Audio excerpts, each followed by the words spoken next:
I'm Blake Hargreaves. Welcome to Future Stops.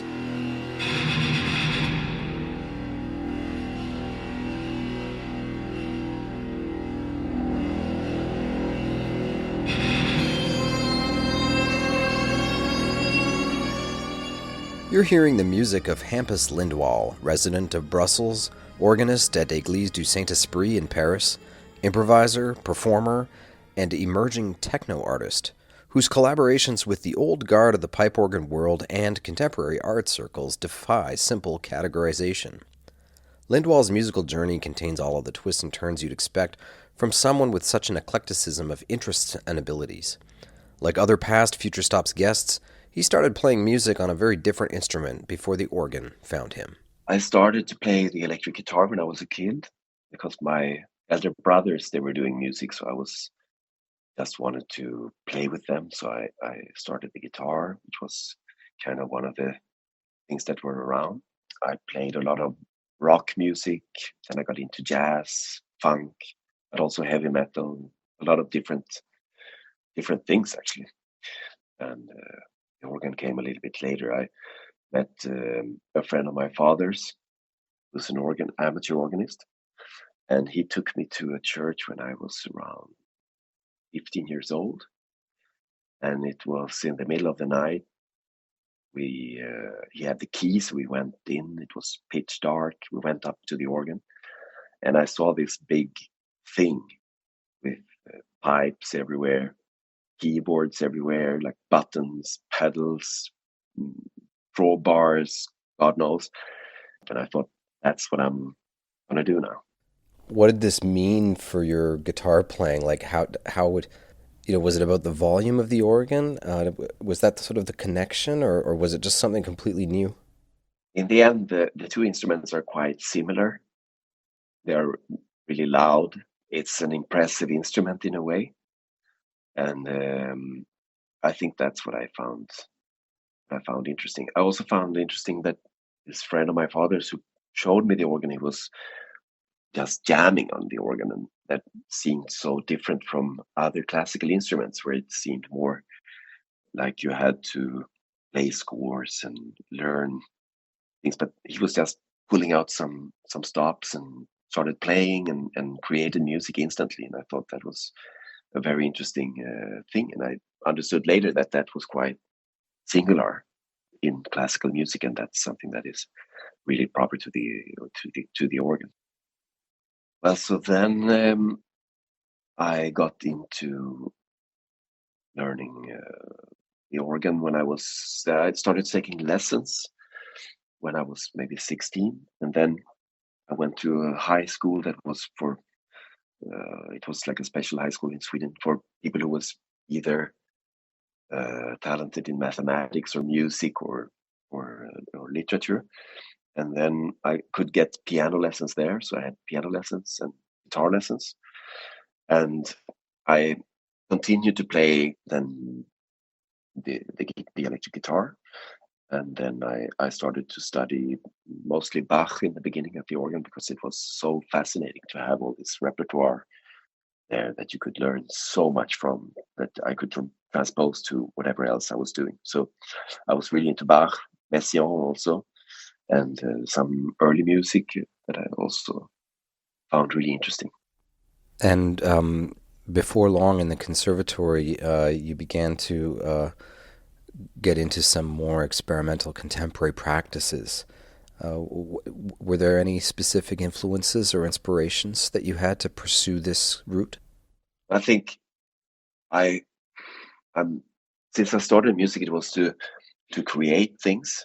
So even though I studied a lot of repertoire, I was always interested in composing new stuff, even though I didn't really know yet what that would be. So then after high school, I I also didn't really choose what I wanted to do. So I applied for the conservatory in Stockholm on guitar and to the organ, to the classical department on the organ. And then I was kind of sure that I would get accepted on the guitar because that was my main instrument. And the organ I didn't play for very long time actually by then. But fate made me be accepted in the organ department and not in the jazz department. So then I thought, okay, I will just do more of this for a while, and then let's see. And yeah, then of course that's more like classical studies, and I still was interested in doing new music and contemporary music, and I had a really great improvisation teacher in Stockholm, and that helped me a lot to also develop this side already by then. Quite early, I understood that I needed to work with composers who had really gave all their time to research new music to be able to do something that would go out of certain predefined patterns, so to say. So then, after the conservatory, after I studied in Stockholm, I wanted to study in France, and then I went to Paris. I was reaching out then to some people at EarCom at the time, and I got really good friends with a couple of really great composers there, and that was maybe what changed my direction, so to say. At the same time, Lindwall is broadening his horizons in one direction with the composers at EarCam, a French institute dedicated to the research of music and sound. A fortunate job opportunity pushed him further in another direction. Well, I was appointed organist in Saint Esprit in 2005, and I did my first album dedicated to Jeanne de Messier, where I recorded her music at the organ of Saint Esprit and in La Madeleine in Paris, where she was also organist the last years of her life. And I was doing so much of this French tradition playing, de Messier, Falcinelli, Dupré, Messiaen as well. So I think I was more known for this type of music for a long time. And then I started to put out some other records with people that was either with electronics, with different musicians, working more with composers. I also set up a fixed installation in the church actually with electronics that I started to use more and more. So I also use this during Mass. And I'm trying to explore a lot of new sounds and new music in the parish. And I've always had really, really great response to this, because this is also something that is encouraged by the Catholic Church, at least in France, that only when you're in unknown territory you could come close to anything that is unknown or ununderstandable, like God. You cannot understand God, and that's why contemporary music was always really welcomed also in the not only contemporary music but contemporary art and artistic expressions, that it's the only way that you could approach something incomprehensible. Wow. Do you feel, though, that there are constraints and limits and a pull towards conformity on that kind of expression in this church context? No, nothing. Just very, very, very open-minded. It's been a gradual process also. I mean, as my language also developed, so I didn't come there the first day and play clusters on tutti for 15 minutes at the end of the Mass, but it's been a gradual process to go in different directions. And even though I still play a lot of classical music in the Mass, so it's not that I'm only doing this, but it's a great part of it. That the fact that it's integrated into the Mass seems remarkable to me. Yeah, I just think that that's the way it should be. I mean, if we have a Mass today, we should play music of today. We shouldn't be. I mean, we also have historical references as well in the texts, but also even the sermon is using older material to reflect on today's society. So the music should definitely do the same. Even though I also play, especially for the Lent or Easter or Christmas, when we have great repertoire by Bach or other composers. But for other times, I think it's really important that the music is also reflecting on today's society. The freedom Lindwall enjoys playing Mass at Saint Esprit in Paris also extends to his overall artistic practice, like his ongoing work with visual artist Corey Archangel. So since an early age, I also had interest in visual arts. So when I met, I was already a fan of Corey Archangel as an artist. He's an American artist who was actually studying music. So he came from music studies, and he studied with Pauline Oliveros, and he slided over to visual arts, so to say. So when we started to talk about all this, we were just feeling that we had a lot of common interest, and also in experimental music and in contemporary music and rock, etc.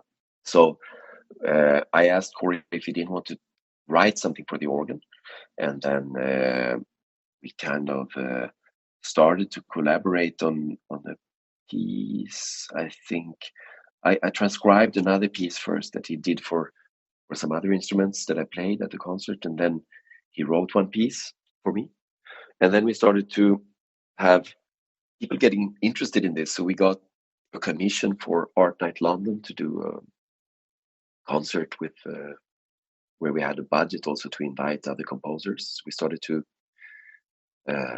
talk to people that were in between visual arts and music, or maybe some even didn't have any music background at all. We commissioned music from them, and they could kind of approach it however they wanted to do it. And this became quite popular, actually. So a lot of people got interested in what we were doing.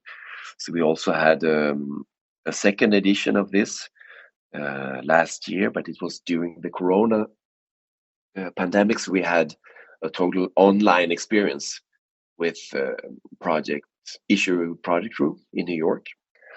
So this we have we wanted to do something. It was trying to see what was going on different online concerts. So we figured out that we could do it as some kind of performance, the whole experience. So in the end, it becomes like a video piece that you can watch from the beginning to the end. That is actually happening inside a mobile phone. And in the end, we have also composed ourselves to all those events, and we have generated around 20 pieces, I think, for the organ from those, thanks to those events.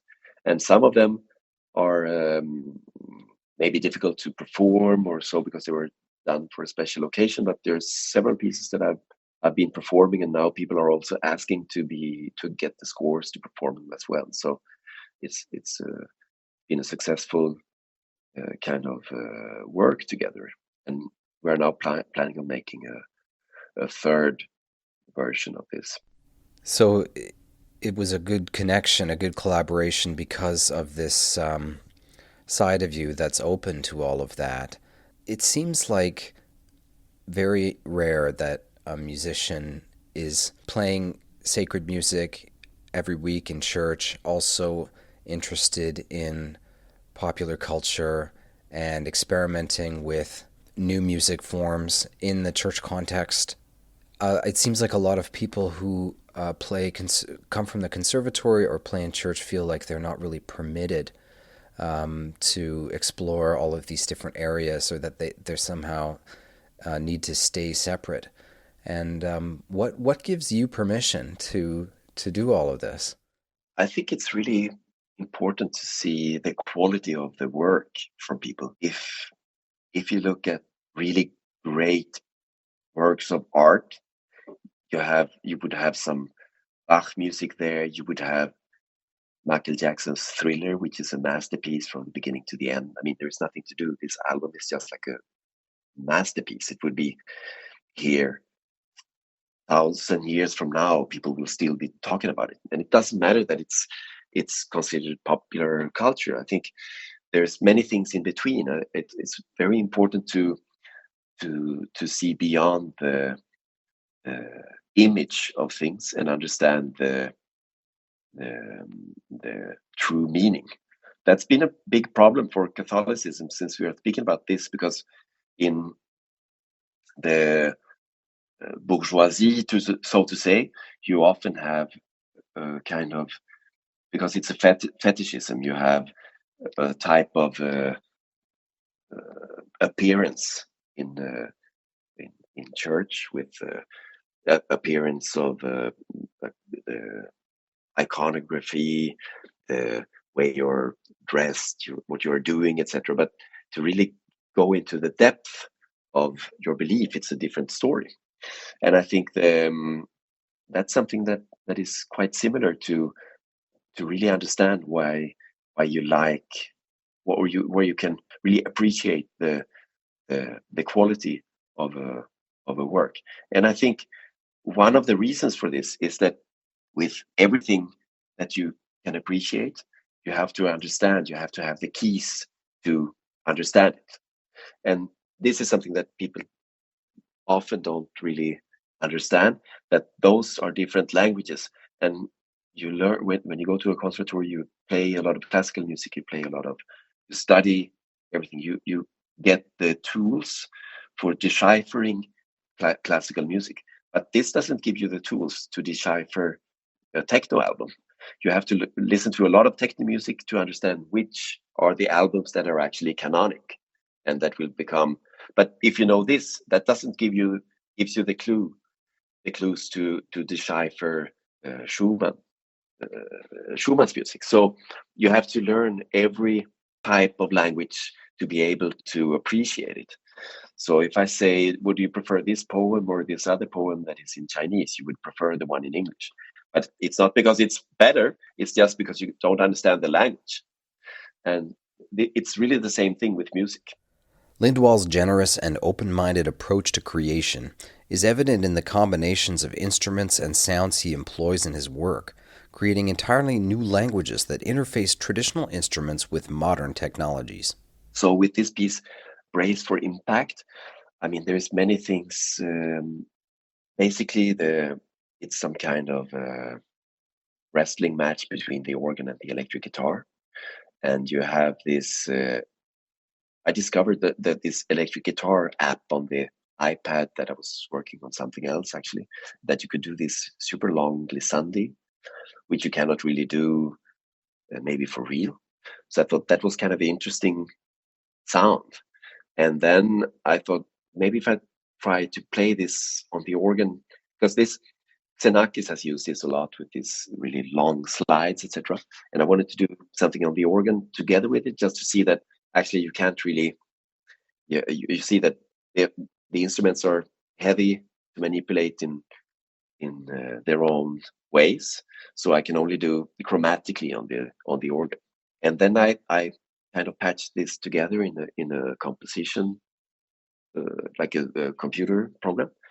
And then I also, then I noticed that the samples, they tune down their guitars, so it's not really the same pitch as the rest.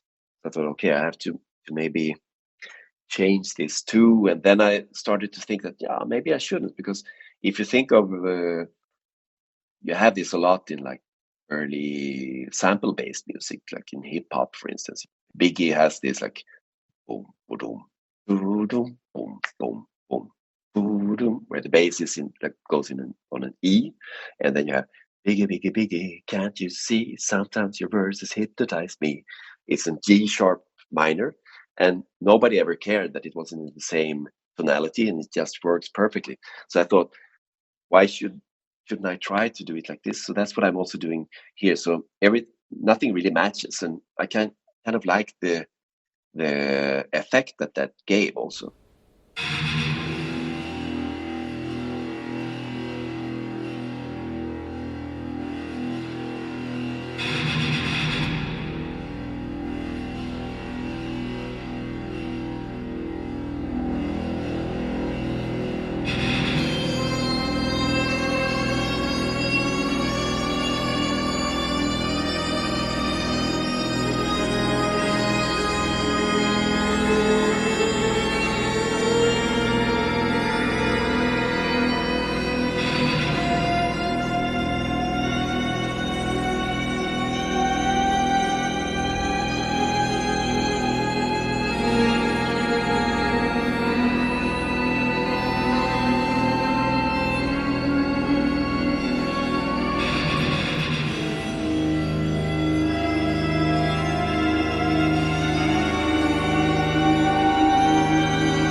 You're listening to the FutureStops podcast, an initiative of the Royal Canadian College of Organists.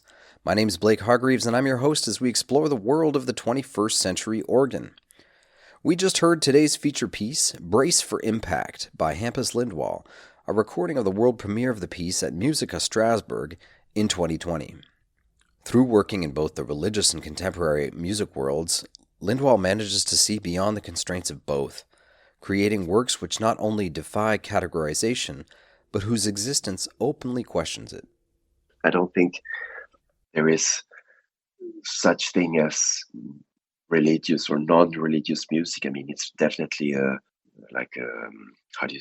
experience that goes beyond. You cannot explain music so well. It's like sound waves making your ears vibrate. So I don't really think it could be. I also have difficulty seeing that things are. I mean, you can do something provocative, but can you really provoke anymore? I mean, it's difficult to be really provocative today. I think many provocations have been there. I mean, you can definitely be provocative in different ways, but I don't. Yeah, I think art is always on a different level, and now, of course, I'm talking about art on a really high level now, because with great art, you never have one interpretation. You always have many interpretations. There is not one way of reading Proust. There's not one way of reading Saint Paul. There's not one way or seeing or interpreting the really great works of art. They always have many different outcomes depending on how you read them, how you see them, what's your own experience, and what you want to get out of them. The organ is seen so strongly through the lens of the religious institutions who have cultivated and promulgated the instrument, and less so through the Industrial Revolution, which had its own defining effect on the story of the music made for organ. How that music is interpreted is informed by this history and the almost militant subjectivity of religion's self-definition. Lindwall's words and his whole practice seem to remind us of the rewards of taking a broader view, seeing what unites art for worship with other art and other kinds of worship with each other. The behavior of veneration, placing something essential about us outside of ourselves to be comforted by it or marvel at the mystery of it, knows no bounds in contemporary society. Artists help us find whatever language we need to understand and celebrate these aspects of our lives. We'd like to thank Hampus Lindwall for joining us today. We'd love it if you would join us too on social media at FutureStops and FutureStops Podcast, where you can bring your voice to the conversation. If you enjoy what we're doing and you want to help support this exciting and unique program, we have an account at Patreon, a paid subscription service used by many programs like ours to pay the bills. Visit patreon.com/FutureStops to sign up. FutureStops is a podcast from the Royal Canadian College of Organists, produced by Andrew O'Connor with Sanjay Parker as community manager and executive producer Elizabeth Shannon. I'm your host, Blake Hargreaves.